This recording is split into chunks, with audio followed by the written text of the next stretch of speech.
No problems? And if you did minus 180, you can see it goes down, so stable. Doesn't tell us anything, right? So go back into the Nyquist. Okay, I need to go. This from previous. Let's go back. Redo it. So you can see it comes from high up, and then it moves.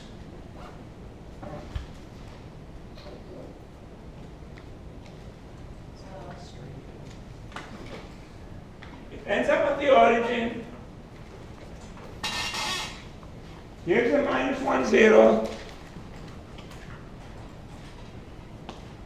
Let's do the full contour. You're not doing it, just watch it. We'll come back out again.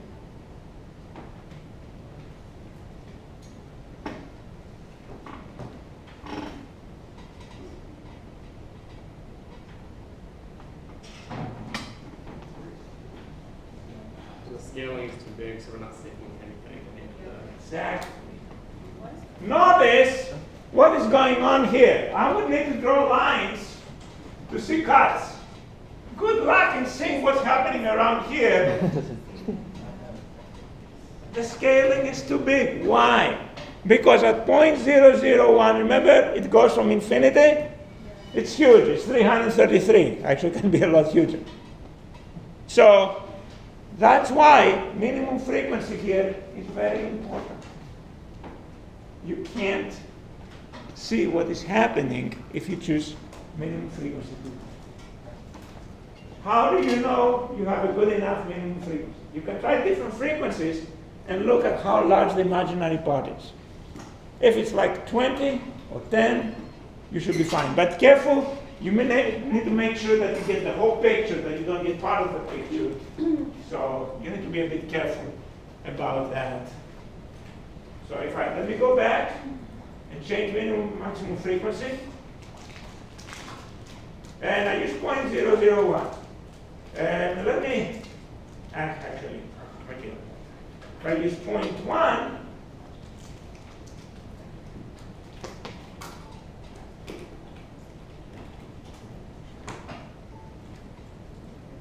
here's for 0.1. Now I start from 3. That's not necessarily safe.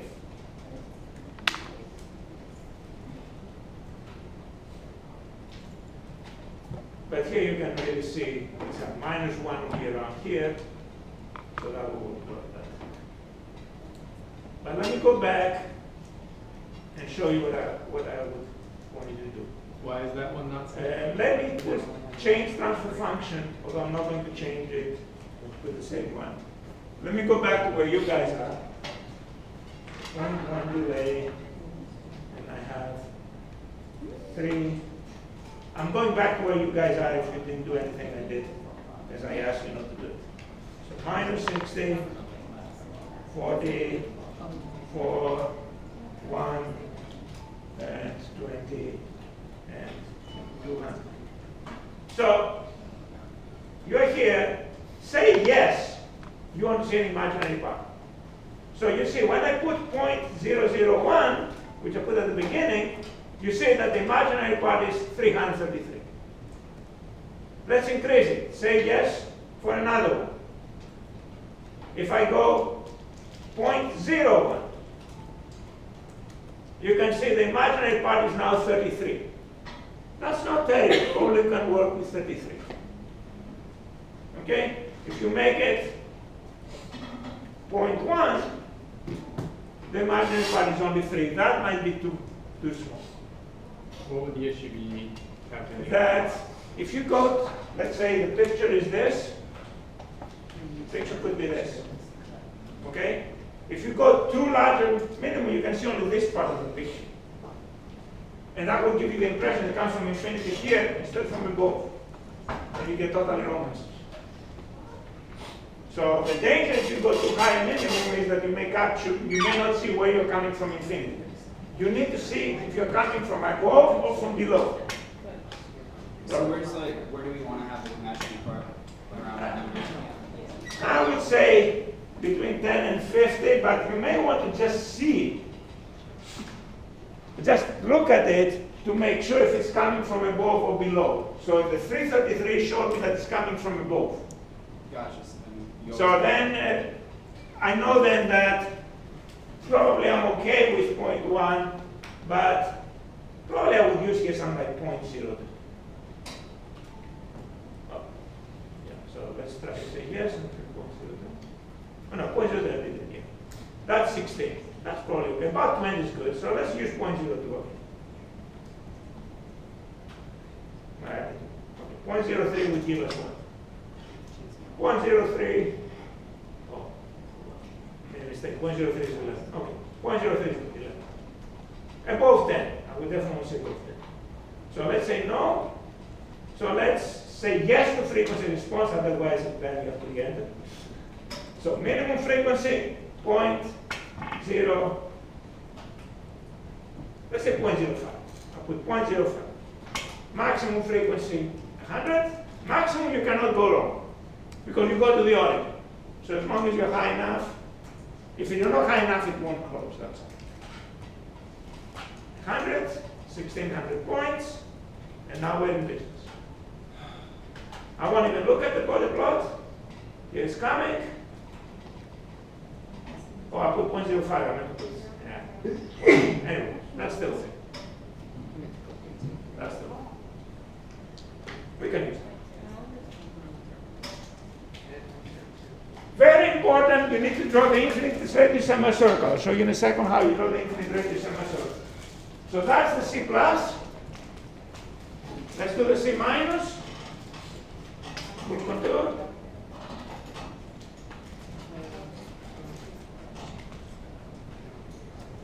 And you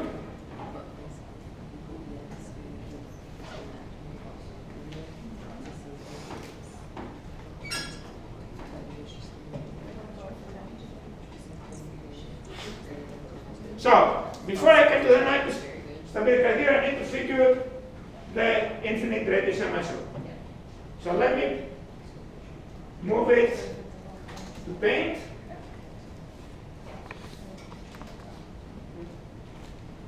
Here it is. So first I'm going to put the arrows.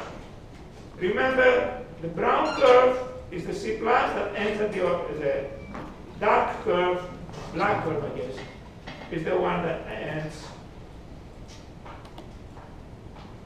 So it's coming in this case from above. It's going this way, going towards the origin. From the origin it leaves, going this way. And in paint, I'll show you a nice way to kind of show an infinite radius in my circle. In my case, I don't know what you would do, but it would be acceptable to me to do a similar paper and draw the paper. So that would be. So let me reduce the picture a little bit. Let's see, let's make it.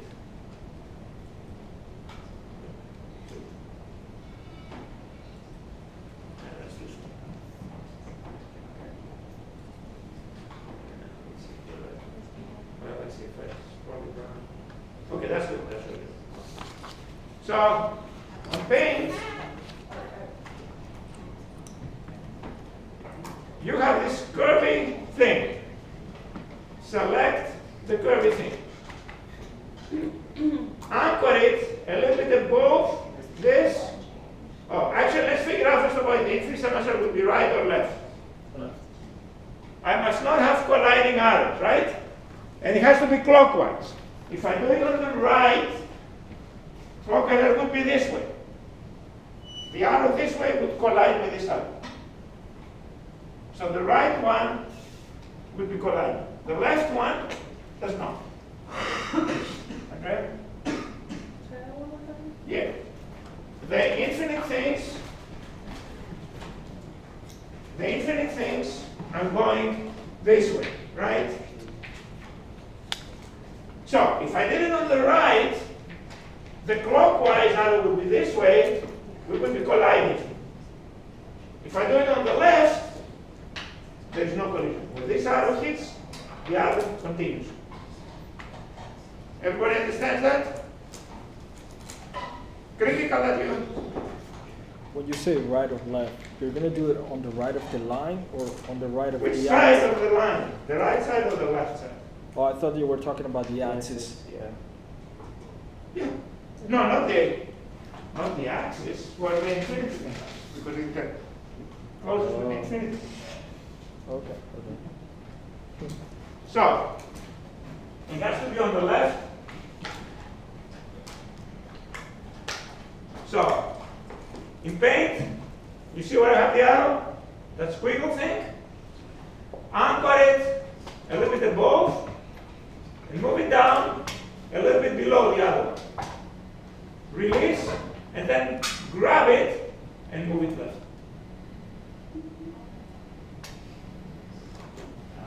Okay? And you can put then an arrow to show the opposite direction.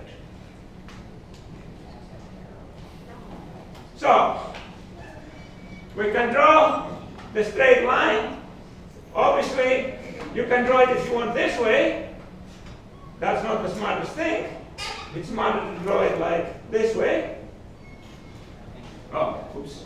It has to start from -1, 0. So the last thing. Yeah. A bit better. Okay. So which way this makes me rotate? Remember, center at -1, 0. Which way makes me rotate? Counterclockwise. If I did this cut makes me how? Counterclockwise. This cut how? This cut how? Okay? So 2 counterclockwise, 1 clockwise, difference -1. 1 minus 2 minus 1. It's number clockwise minus number counterclockwise. So n is -1. So we have that n is -1. So in part C,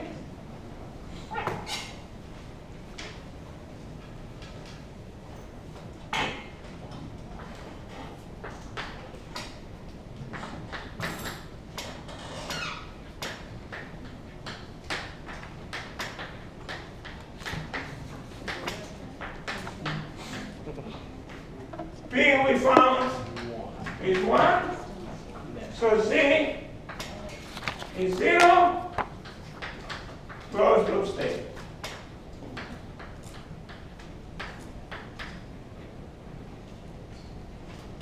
Yes? So we got the microstability criteria now? Okay? All right. Okay. Part C, all you needed really was the Ruth array and knowing how to draw a list of plot. Okay. It's very straightforward. Oh. All right. Let's Go home. have another 5 minutes. Obviously, I'm not ending class early. Another 7 minutes. So You have let's 5 move to minutes. the next topic. Until now, we've been talking about PI, and ideal PID. It's ideal PID because it cannot be implemented in that form, but also it's not wise to use derivative action. If you use derivative action with the game, no matter how small tau d, you're going to get banging up and down, etc., and terrible performance. Noise would kill derivative action. So you do something called filtering. Specifically, electrical engineers do all kinds of filtering, high pass, low pass filtering, etc. For chemical engineering, we do one type of filtering, filtering out of noise. That's called low pass filtering. And let's consider, going back to body plots, let's do a body plot of a transfer function that has this specific form.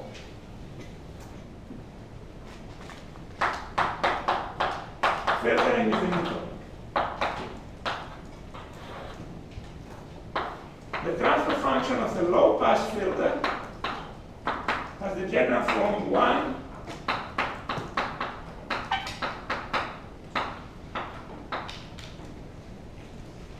no delay.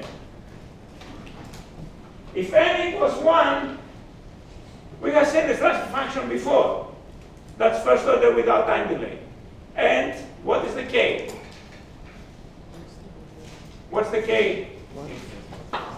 Common case is n equals 1, that's the most common case.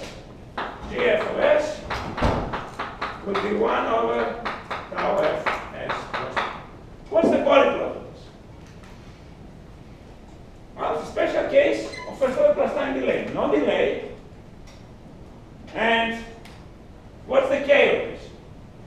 What's k? 0, 1. What's k, guys? 1. And the tau is the tau f.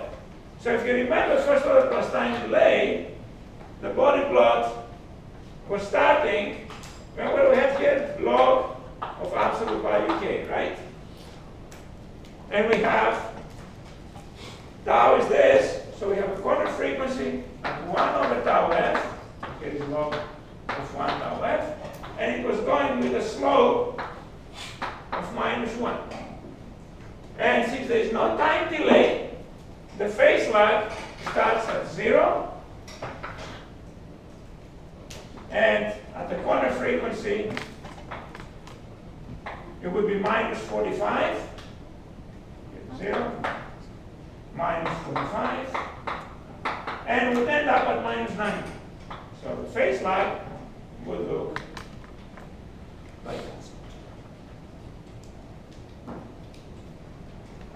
Wait a minute. Let me ask you something.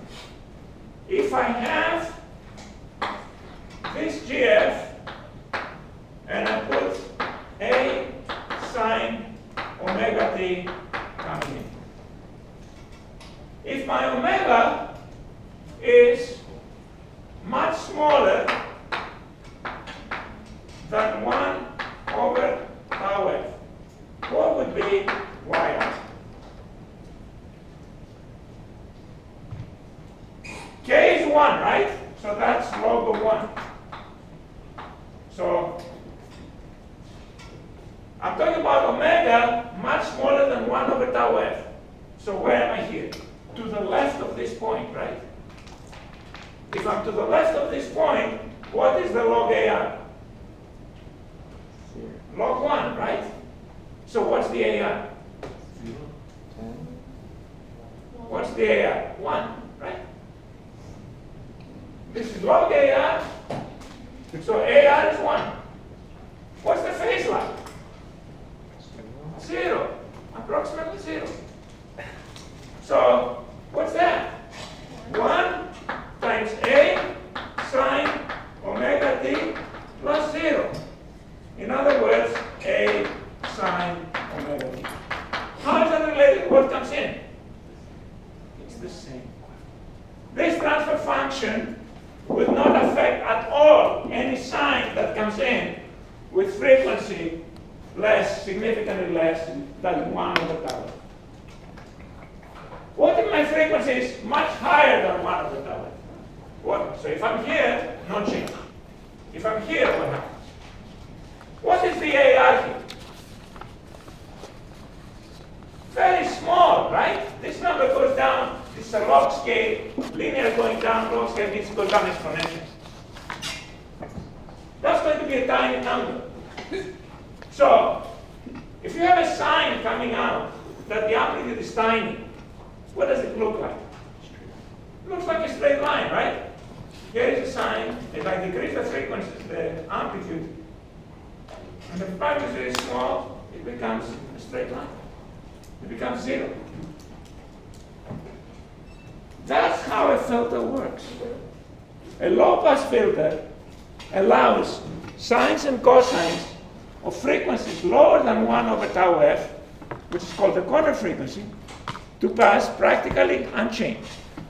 While high frequencies get their amplitude ratio 0, or very small, so they get killed. What is noise? The noise is really the equivalent to very high frequencies, sines and cosines. So the effect of such a transfer